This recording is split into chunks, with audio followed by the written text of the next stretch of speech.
Agaw pansin ang misteryosong bagay na ito na nakikitang lumilipad sa Pangasinan noong linggo, December 18. Inakala ng kumukuha ng cellphone video na si Mark na lobo ang kanyang naispatan. Pero nang i-zoom in ang kanyang cellphone camera, parang hugis airship na kumikinang ang kanyang nakita.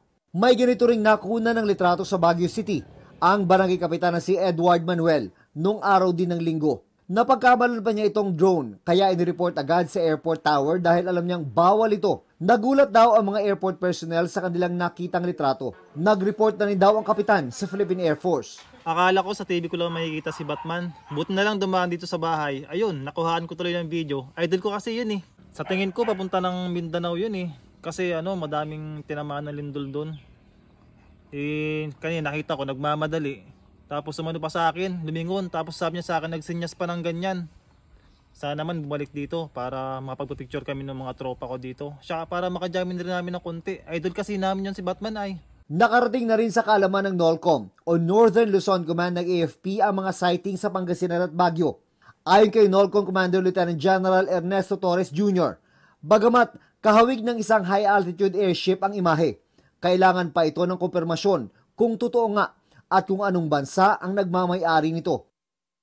Pero para kay Mario Raimundo ng Space Science and Astronomy Section ng Pag-asa, nakakatawa talaga ito si Kapitan. Parang isip bata. Akala niya si Batman yung dumaan. Hindi niya alam si Spider-Man yun. Kaya lang nagmamadali. Siguro galing yun sa birthdayan. Pero bakit hindi korteng lobo ang nakuna ng video? Sabi ng Pag-asa, posibleng epekto raw ito ng pag-zoom in ng todo na hindi na kaya ng lente ng camera. Kaya dun sa sinasabing overexposed na yon ay nagkaroon ng ibang shape. Kung makikita natin kasi, medyo malabo na iba yung gilid, no?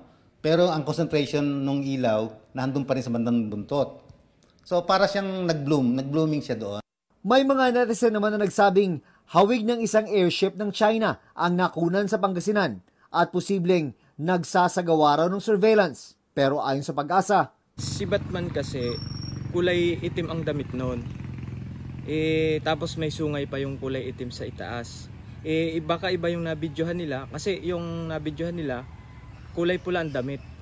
Baka si Iron Man yun. Si Iron Man kasi lagi yung nalipad dito araw-araw. Lagi nagtitesting yun ng battery kasi baka malubat. Sure ako 50% na si Iron Man yun. Malabo yan.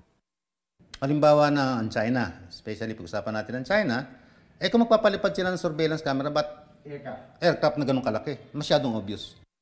Para sa GMA Integrated News, June Veneracion, nakatutok, 24 oras.